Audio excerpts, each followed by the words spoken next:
of the Department of Public Works and Highways. Let's give a hand for Honorable Eleuterio Obia Jr.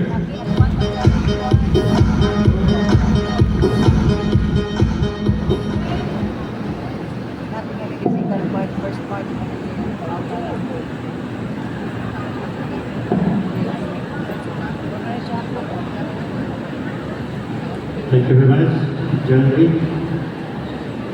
First of all, my salute to our provincial governor, Governor Imelda Andy Quibranza de Maporo, to our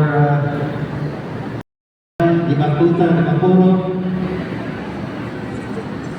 to our Undersecretary of the Department of Social Welfare and Development, Ma'am Fatima Alia Quibranza de Maporo,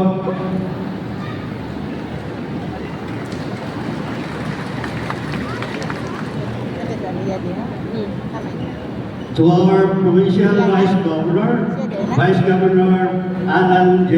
Lee,